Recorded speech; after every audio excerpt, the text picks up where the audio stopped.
আমি একটি বিধবা মহিলাকে বিবাহ করেছিলাম, বিয়ের 3 মাস পরে তার 2টা কিডনি নষ্ট হয়ে যায়। পরে তার সাথে তালাক দিয়ে তার মেয়ের সাথে আমাকে বিয়ে দেওয়া। এখন তার সাথে আমি সংসার করছি, আমার 2টা বাচ্চা আছে। আউযুবিল্লাহ। ভাই, কোনো মেয়ের সাথে যদি বিয়ে হয়, প্রথম কথা হলো যে তার 2টা কিডনি নষ্ট হলে তালাক কেন দিবে? এটা আমাদের একটা বড় ছোট লোকী পুরুষদের। কোনো মেয়ের সাথে বিয়ে হয়েছে, এরপরে বেচারি কোনো বড় রোগ হয়েছে, আপনি এবার তাকে তালাক দিচ্ছেন, সমাজের মানুষ তাকে তালাক দিতে বাধ্য করতেছে, বাপ মা জোর করতেছে, এগুলো অবিচার, এগুলো অন্যায়। কারণ হলো এই রোগটা তো সে হাতে আনে নাই ভাই। আপনি কেন বুঝতেছেন না যে আপনি এটা বাদ দিয়ে আরেকটাতে যাচ্ছেন, সেটা ইচ্ছে খারাপ হতে পারে? আর তাছাড়া আল্লাহ আপনাকে যদি একটা ক্যান্সার দিতে কি হতো? এগুলো অমানসিক আচরণ, এগুলো অমানবিক আচরণ, জুলুম। দ্বিতীয় কথা হলো যে কারোর সাথে কোনো মহিলার সাথে তারা একবার বিয়ে হয়, তার সন্তানরা তার ওই মহিলার মেয়ে অন্য বাপের সন্তান হলেও সে এই ব্যক্তির সন্তান, যার কারণে তার সাথে বিবাহ চিরকালের জন্য কি হয়ে যায়? হারাম হয়ে যায়। ওই মেয়ের মার সাথে বিয়ে হয়েছে, মেয়ের সাথে বিয়ে কখনো কি নেই, জায়েজ নাই। এই বিবাহ বাতিল। এই সম্পর্ক আলাদা হয়ে যেতে হবে, এমনকি বাচ্চা হয়ে গেলে আলাদা হয়ে যেতে হবে, একসাথে থাকার কোনো সুযোগ নাই। মূর্খতা কোন লেভেলে আমাদের মধ্যে গেছে দেখেন, এরকম বেসিক বিষয় পর্যন্ত জানে না এবং হারামে লিপ্ত হয়ে বসে আছে। আল্লাহ আমাদের হেদায়েত দান করুন। আমি কোনো বিয়ে পড়ালে সাধারণত আমি নতুন জামাইকে বলি, বাবা সুখে থাকতে চাইলে বইয়ের হাতে বায়াত হয়ে মুরিদ হয়ে তার কথা মতো চলবে, ব্যাস শেষ।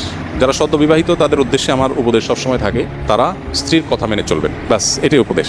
আপনারা হেসে উড়াই দিলেন জিনিসটা, সিরিয়াস উপদেশ। এটাই হলো পারিবারিক সুখ শান্তির মূল মন্ত্র।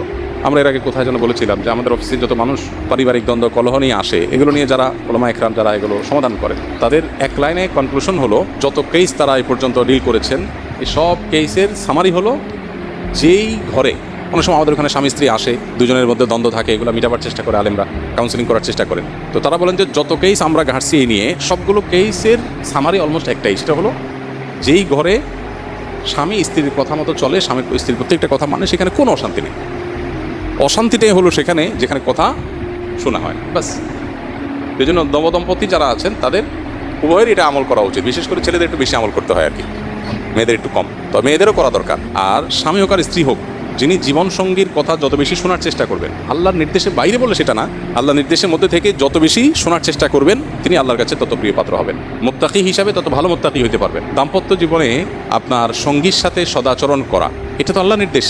আল্লাহ বলেছেন, ওয়াশিরুহুন্না বিল মারুফ, তোমরা পুরুষরা যারা আছো তোমাদের স্ত্রীদের সাথে সংসার করবে সুন্দরভাবে। একই কথা স্ত্রীদের জন্য প্রযোজ্য।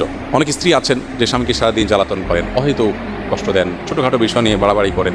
তো এখানে স্বামী স্ত্রী উভয়ের জন্য প্রযোজ্য যে নিজের সঙ্গীকে কত বেশি সন্তুষ্ট রাখা যায়। এখন সঙ্গীকে সন্তুষ্ট রাখতে গিয়ে বাবা মা নারাজ হয়ে যাচ্ছে কিনা, ভাই বোন নারাজ হয়ে যাচ্ছে কিনা, সেগুলো একটা ব্যাপার। তো এই জন্য ব্যালেন্স করাটা খুব গুরুত্বপূর্ণ। এই ব্যালেন্স করার জন্য কোরআন এবং হাদিসের জ্ঞান অর্জন করে কার কোনটা হক, কার কোনটা কর্তব্য, কার কোনটা অধিকার, সে জিনিসটা বোঝা এবং সেটা যথাযথভাবে আদায় করা, এটা হলো গুরুত্বপূর্ণ।